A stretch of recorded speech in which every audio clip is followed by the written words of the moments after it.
comme Sabine et Eric l'ont fait brillamment avant moi aujourd'hui, je vais essayer de témoigner devant vous pour clôturer cette journée avec mes petites lunettes de communicante.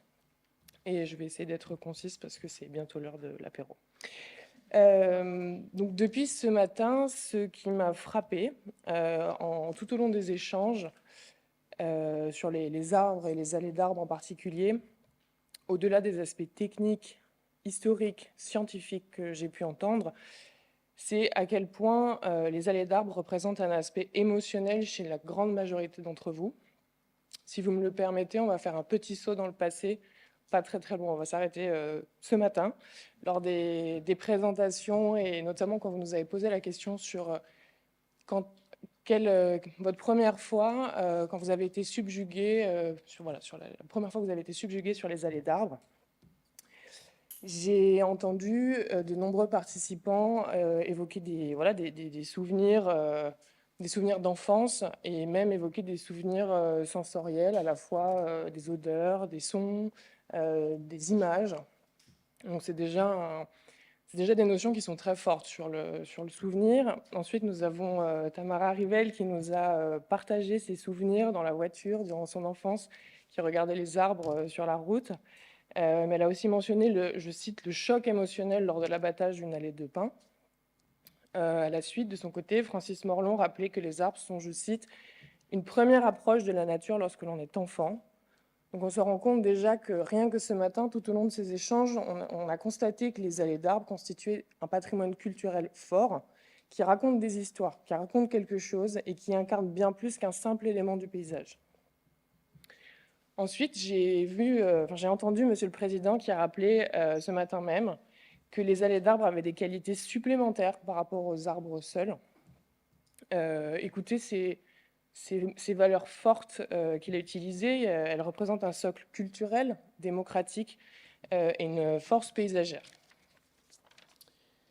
Ensuite, nous avons vu tout au long des échanges durant la matinée qu'ils sont aussi une réponse aux enjeux climatiques et écologiques d'aujourd'hui, enfin de demain et d'aujourd'hui, qui sont aussi un legs aux générations futures grâce à cette temporalité bien différente de celle de l'homme. J'ai également entendu aujourd'hui des phrases assez impactantes comme la question de l'arbre, c'est celle de la civilisation, que l'homme a besoin des arbres pour vivre, que l'on travaille pour demain. Donc, tout ça, ce sont quand même des mots assez forts, je vous en conviendrai. J'ai aussi eu la chance de redécouvrir, alors vous étiez tous déjà au courant en tant qu'experts, mais voilà, qu'il existe un lien très fort entre les arbres en général et la santé mentale et la santé en général. Et pour finir, on a vu tout cet après-midi la notion de beauté, qui est une notion philosophique quand même compliquée, qui mérite bien plus qu'un sujet au baccalauréat. Voilà, donc déjà, prenons un temps pour prendre la mesure de toutes ces qualités, ces valeurs et la force de l'image qu'incarnent les allées d'arbres, rien qu'en écoutant les échanges d'aujourd'hui. Alors, je ne suis pas experte de tous les patrimoines, malheureusement, mais il me semble qu'il n'existe pas énormément de patrimoine, voire pas du tout, en France, et nous l'avons vu en Europe, pouvant se vanter d'incarner autant de valeurs, de promesses, et permettant d'incarner une réponse bien particulière aux enjeux de demain. Tous ces éléments incarnent ce que l'on pourrait qualifier d'image de marque des allées d'arbres. Alors bien évidemment, pour construire une image de marque, et les personnes qui connaissent un peu la communication dans la salle seront d'accord qu'il faudra bien plus de temps pour construire cette image, qu'il faudra utiliser des outils bien plus importants que la simple écoute d'échanges. Mais rien qu'avec vos échanges et vos interventions, déjà, ce sont toutes ces grandes notions qui ressortent. Donc bien sûr, pour répondre à Chantal qui posait la question tout de suite, cette image, elle pourrait être utilisée pour co-construire ensemble un itinéraire culturel européen permettant de souligner la cohérence de ces paysages à travers l'Europe et de valoriser des territoires comme l'Aude, par exemple, qui nous accueille aujourd'hui, mais également la Suède, la Norvège, la Pologne, l'Ukraine, l'Allemagne et tous les pays représentés ici, que je ne peux pas tous les citer. Chantal a évoqué le cahier des charges du Conseil de l'Europe pour la mise en place d'un itinéraire culturel européen, mais donc je ne vais pas revenir dessus, c'est assez technique. Mais le Conseil de l'Europe lui-même promeut ces itinéraires culturels européens comme, je cite, « des voyages dans le temps et l'espace qui démontrent que le patrimoine de différents pays d'Europe contribue au patrimoine culturel commun ». Donc, vous me direz ce que vous en pensez tout à l'heure, mais il me semble que tous ces échanges nous montrent que l'on coche quand même pas mal de cases pour mettre en place un itinéraire. Pardon. Ensuite, quand on parle de communication, on a tendance à... Donc là, on a parlé de l'image de marque des allées. Donc on va essayer de voir sa communication un peu comme un entonnoir. Cette image des allées et ses valeurs, elle permet également aux territoires de s'emparer de ce sujet et de travailler à leur tour leur propre image de marque.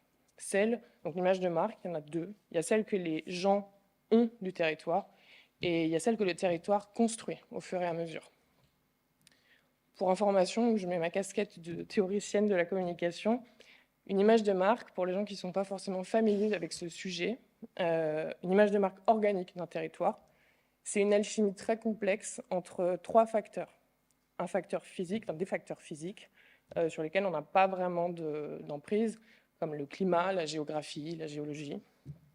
Un facteur, des infrastructures touristiques, où là, pour le coup, on a vraiment la main dessus, les hôtels, les transports, les restaurants, toutes les facilités qu'un territoire met au service des habitants et des touristes. Et le troisième facteur, un facteur historique et culturel, qui est un facteur qui nous intéresse ici, là, dans ce cas.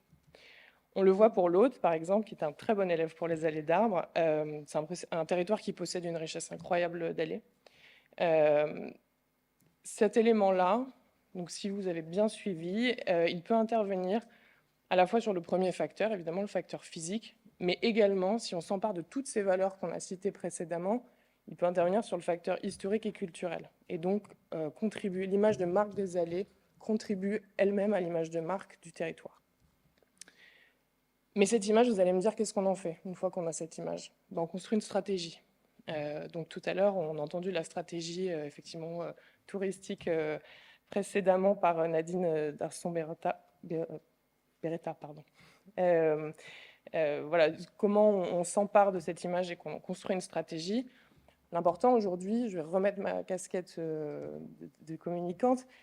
Aujourd'hui, lorsqu'on construit une stratégie de marque d'un territoire, mais ça marche aussi un territoire à toutes les échelles, mais ça marche aussi avec une association, avec une fondation pour laquelle on veut récolter des sous, pour un particulier qui veut vendre son expertise, pour un universitaire qui veut plus de reconnaissance dans son domaine d'expertise. Tout ça, on peut construire une image de marque. Le principal, c'est de proposer quelque chose de cohérent du début à la fin. Tout à l'heure, on a évoqué effectivement avec cette stratégie touristique, l'attractivité touristique, on a parlé beaucoup de l'identité. Si vous me le permettez, pour évoquer la stratégie de marque et qu'elle soit plus évidente pour tout le monde, je vais utiliser une métaphore que l'un de mes confrères a tendance à utiliser, que j'aime beaucoup, et qui parlera à ceux qui ont le pied marin. Donc, une stratégie de marque, on peut la voir comme un voyage sur l'eau. Pour voyager sur l'eau, qu'est-ce qu'il nous faut? Il nous faut un port d'attache, là où on part. Il nous faut un bateau ou toutes sortes de véhicules qui flottent. Et il nous faut une destination. Ça, c'est notre voyage. Donc pour en revenir à la partie très concrète, le port d'attache, c'est quoi dans une stratégie?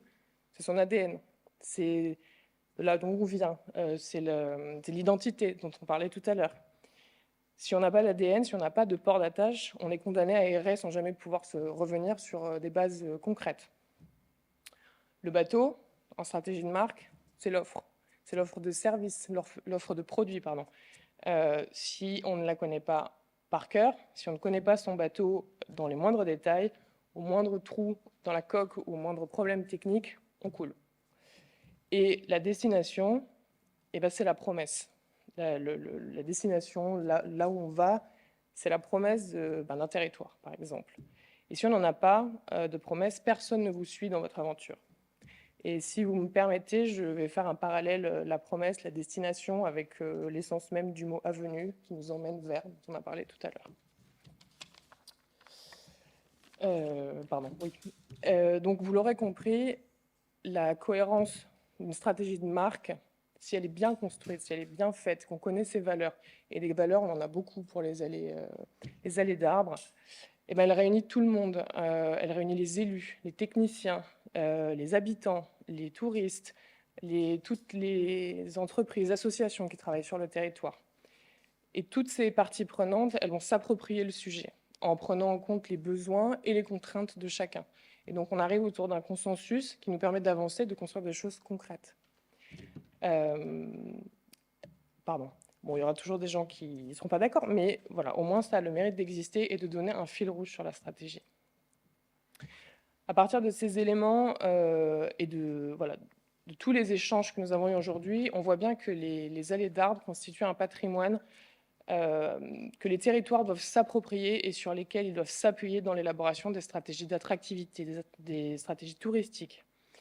Je parlais précédemment de l'appropriation du sujet. Je voulais en parler plus tôt, mais excusez-moi, j'ai oublié. C'est très important et je pense que s'il y a quelque chose que vous devez retenir peut-être de mon intervention, c'est celle-là.